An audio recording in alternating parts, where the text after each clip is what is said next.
Bible சொல்லுது அவர் நேற்றும், அவர் 3 காலத்தில் 3ஆக செயல்பட்டார். காட் ஆஃப் டுடே, அவர் இன்றைக்குரிய தெய்வமாக இருக்கிறார்.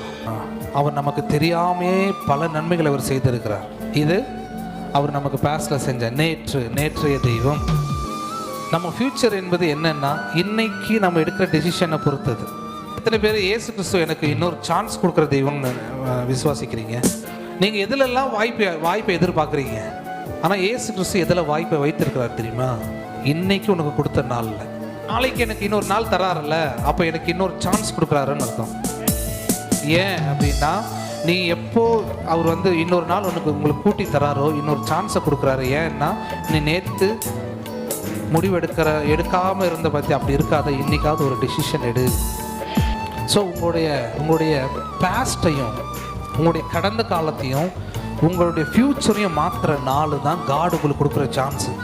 எங்கெல்லாம் இன்று அப்படின்னு வார்த்தை வருதோ அங்கெல்லாம் கர்த்தர் பெரிய விஷயங்களை செய்திருக்கிறார். அதான் எபிரேயர் 3:15 ஒரு வார்த்தை இருக்குது. இன்று அவருடைய சத்தத்தை கேட்பீர்களானால் கோப மூட்டத்தில் நடந்தது போல் உங்கள் இருதயங்களை கடினப்படுத்தாதீர்கள் என்று சொல்லி இருக்கிறது. அப்படின்னா என்ன சொல்கிறாரு? இன்னைக்கு ஒரு டிசிஷன் எடு. அவர் என்ன சொல்கிறாரோ அதை அப்படியே கேட்டுட்டு போ அப்படின்றார். அதே எபிரேயர் 4:7 இன்று அவருடைய சத்தத்தை கேட்பீர்களானால் உங்கள் இருதயங்களை கடினப்படுத்தாதீர்கள் என்று வெகு காலத்துக்கு முன்பு தாவீதின் சங்கீதத்தை சொல்லி இருக்கிறபடி இன்று என்று சொல்வதினாலே பின்னும் ஒரு நாளை குறித்திருக்கிறார். இன்னைக்கு அப்படின்னு அவர் சொல்லியிருக்காருன்னா உங்களுக்கு ஒரு சான்ஸ் கிடைக்கும். அது என்ன சான்ஸ்னா, இன்னைக்கு நீ எடுக்கிற டெசிஷன், இன்னைக்கு நீ கர்த்தரோடு பண்ணுகிற கமிட்மெண்ட். இது என்ன பண்ணுமா, உன்னுடைய ஹோல் ஃப்யூச்சரையும் அப்சைட் டவுன் ஆக்கிடும். எக்ஸாம்பிளுக்கு சகை மரத்தில் என்ன பண்ணியிருக்காரு, ஏசு கூட்டத்தில் அது தெரியாதனால மரத்தில் ஏறி போய் உட்காந்துருக்கும் போது ஏசு என்ன பண்ணுறாரு, சகைவே வா, இன்னைக்கு உங்கள் வீட்டில் தான்டா எனக்கு டின்னர் அப்படின்னு சொன்ன உடனே, இன்னைக்கு உங்கள் வீட்டில் தான் எனக்கு சாப்பாடுன்னு சொன்னோன்னே குஷி ஆகிட்டான்.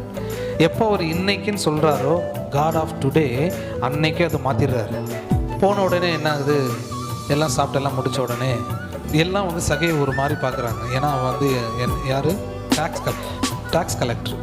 அப்போ ஏசு என்ன பண்ணுறாரு, வா உங்கள் வீட்டில் தான் சாப்பாடுனோடனே எல்லாருக்கும் டென்ஷன் ஆகிட்டாங்க. என்ன அவனை பற்றி தெரியாதா, அவங்க வீட்டில் போய் சாப்பிட்டுருக்காரு அப்படின்னு சொல்லி எல்லாரும் சகைவை முறைக்கிறாங்க. இயேசுவை ஃபேஸை பார்க்குறாங்க. இப்போது எல்லாரும் பார்க்குறத சகைவை பார்த்துட்டு சகைவுக்குள்ளேயே ஒரு மாற்றம் வருது. நான் தகுதி இல்லை, இருந்தாலும் இயேசு என்னை தேடி வந்தார்.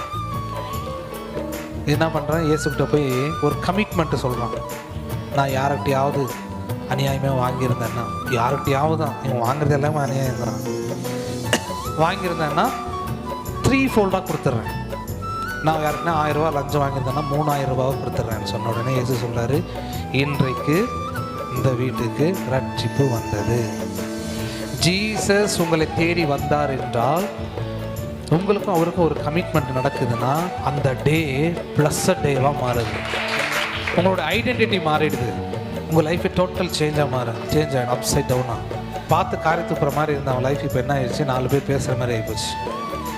ஏன்னா காட் ஆஃப் டுடே, இது இன்னைக்கு உங்கள் காதுகளெல்லாம் கேட்குதுன்னா நாளையிலேருந்தே நீங்கள் என்ன பண்ணுங்கள், டெய்லி ஒரு விஷயத்தை எக்ஸ்பெக்ட் பண்ணுங்கள்.